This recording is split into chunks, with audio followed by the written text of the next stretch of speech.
کے جلسے کی صدارت کرتے ہوئے حضرت علامہ مولانا مفتی ابن صاحب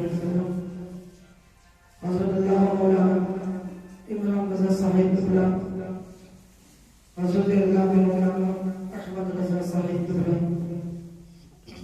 حضرت حافظ مولانا غلام علی رضا صاحب قبلہ، حضرت قاری کلیم الدین صاحب قبلہ، قاری سلیم صاحب قبلہ، ومعزز سامعین کرام، السلام علیکم ورحمۃ اللہ تعالی وبرکاتہ۔ وعلیکم السلام ورحمۃ اللہ وبرکاتہ۔ نحمده ونصلي ونسلم على حبيبه الكريم، أما بعد فأعوذ بالله من الشيطان الرجيم، بفضل بسم الله الرحمن الرحيم، يا أيها الذين آمنوا اتقوا الله وكونوا مع الصادقين، آمنت بالله صدق الله العظيم وصدق رسوله النبي الكريم، ونحن على ذلك من الشاهدين والشاكرين، والحمد لله رب العالمين۔ بعد التوحید کے مطلب شمع رسالت کی پروان، غوث خواجہ کی دیوانی، اولیاء اللہ کی مدد کرو۔ آئیے ہم اور آپ اپنی پرانی عادت کے مطابق آقا نامدار مدینے کے تاجدار، دونوں عالم کے مالک و مختار، محبوب پروردگار، آمنہ کے نام عبداللہ کے تحت جگہ، حضرت عبد المطلب کی نور نظر، ہم غلاموں کو لمبے لمبے ہاتھوں سے بھیک دینے والے عطا، جہاں کوئی کام نہ آئے وہاں کام آنے والے آقا، جناب احمد مجتبی محمد مصطفیٰ ارواحنا فدا صلی اللہ علیہ وسلم کی بارگاہ میں جھوم جھوم کا نذرانہ عقیدت پیش کریں۔ سیدنا مولانا محمد طب القلوب ودلائها وعافية الأبدان وشفائها ونور الأبصار وديائها وعلى آله وأصحابه وبارك وسلم، صلوا عليه سلام وسلام عليك يا رسول الله صلی اللہ تعالی علیہ وسلم۔ محترم حضرات، بڑی خوشی کی بات ہے جو کہ پچھلی سال کی طرح اس سال بھی نوجوانوں نے اس محفل کو سجایا رچایا ہے، اور ہم اور آپ اس میں شرکت کر رہے ہیں، اپنی نیندوں کو قربان کر رہے ہیں۔ اللہ تبارک تعالی ہماری محنتوں کے صدقے، غوث پاک کی محفل کے صدقے ہماری مغفرت فرمائے، اور ہم سب کو دارائن کی نعمتوں سے مالا مال فرمائے۔ کیونکہ ضرورت تو نہیں اب تقریر کرنے کی، کیونکہ حضرت کی بھی تقریر ہو گئی اور بہت ساری باتیں آپ حضرات سن چکے ہیں، لیکن اس فقیر کا نام بول دیا گیا تو حاضر ہو گیا۔ ایک مرتبہ درود پاک پڑھنا، اللہم صلی علی سیدنا مولانا محمد معدن الجود والکرم، صلو علیہ سلام و سلام علیہ یا رسول اللہ صلی اللہ علیہ وسلم۔ شاعر کیا کہتے ہیں کہ کہنے کی کیا ضرورت سرکار جانتے ہیں، اگر شعر سمجھ میں آئے تو سبحان اللہ کہیں گا، باقی آپ آرام سے بیٹھے رہے۔ کہنے کی کیا ضرورت سرکار جانتے ہیں، دل کی تمام حسرت سرکار جانتے ہیں، اللہ کے علاوہ گر کوئی جانتا ہے کب آئے گی قیامت سرکار جانتے ہیں، اللہ کے علاوہ گر کوئی جانتا ہے کب آئے گی قیامت سرکار جانتے ہیں۔